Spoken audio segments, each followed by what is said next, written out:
Selamat datang di Orthodox Literacy Channel. Selamat menonton. Semoga bermanfaat. Shalom.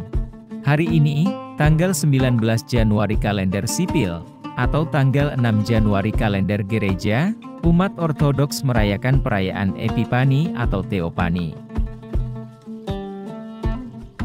Theophany adalah perayaan di mana Tritunggal Maha Kudus telah dinyatakan kepada dunia melalui pembaptisan Tuhan Yesus Kristus. Allah Bapa berbicara dari surga tentang Putra. Putra dibaptis oleh Yohanes Pembaptis, dan Roh Kudus turun ke atas Putra dalam bentuk seekor merpati. Sejak zaman dahulu pesta ini disebut juga sebagai Hari Penerangan dan Perayaan Terang. Karena Tuhan Sang Terang itu telah menampakkan diri untuk menerangi mereka yang duduk dalam kegelapan dan bayang-bayang maut. Seperti yang tertulis dalam Injil Matius pasal 4 ayat 16. Serta untuk menyelamatkan melalui kasih karunia umat manusia yang telah jatuh. Adalah suatu kebiasaan pada gereja Ortodoks, sejak zaman dahulu, untuk melayankan sakramen baptis pada sore hari, sebelum hari perayaan Theophany. Jana Suci Yohanes Damaskus berkata, bahwa Tuhan Yesus dibaptis bukan karena dia sendiri perlu disucikan, tetapi agar dengan air baptisan itu dia mengubur dosa manusia, untuk memenuhi hukum dan mengungkapkan misteri Tritunggal Maha Kudus, yang akhirnya menyucikan air di seluruh jagat ini. Air yang sama ini kita gunakan sebagai air pembaptisan seperti yang dia sudah lakukan. Karena itu, baptisan juga dinyatakan sebagai penerangan rohani umat manusia. Pada perayaan pembaptisan Kristus, gereja menegaskan iman kita sebagai misteri yang paling mulia dan tidak dapat dipahami oleh akal manusia, dari tiga pribadi dalam Allah yang Esa.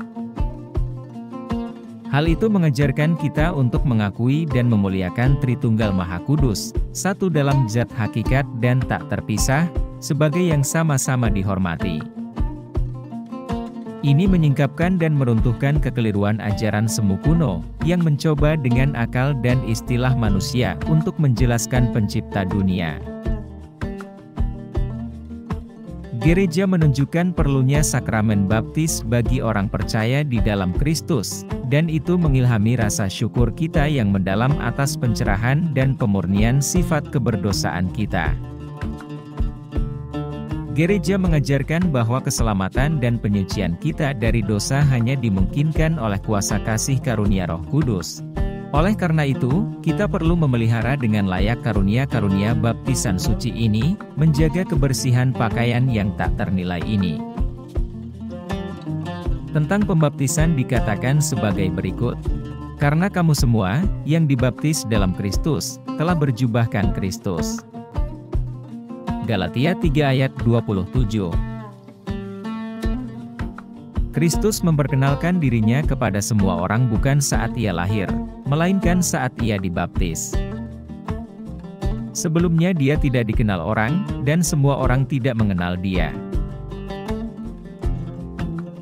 Seperti yang dikatakan oleh Yohanes Pembaptis dalam Yohanes 1 ayat 26. Di tengah-tengahmu berdiri dia yang tidak kamu kenal. Cara ini dilakukan karena apabila Rasul Yohanes pergi ke rumah setiap orang dan berdiri di depan pintu, berbicara untuk Kristus dan berkata, "Dia adalah anak Allah." Kesaksian seperti itu akan mencurigakan, dan perbuatan ini akan sangat membingungkan. Demikian juga, bila Rasul Yohanes Pembaptis memperkenalkan Kristus di sinagoga dan bersaksi untuk dia, kesaksiannya itu mungkin akan nampak dibuat-buat dan mencurigakan. Tetapi ketika semua orang berduyun-duyun datang ke kota ke sungai Yordan dan tetap tinggal di tepi sungai, dan ketika dia sendiri datang untuk dibaptis serta menerima kesaksian Bapa dengan suara dari surga dan Roh Kudus datang dalam bentuk burung merpati, maka kesaksian Rasul Yohanes tentang Yesus dilakukan tanpa keraguan apapun. Pembaptisan Yesus ini juga menunjukkan bahwa Dialah Sang Mesias, yang diurapi. Sang Mesias yang menggenapi semua Mesias dalam Perjanjian Lama, yang mana kemesiasan Kristus itu adalah kemesiasan yang kekal dan ilahi.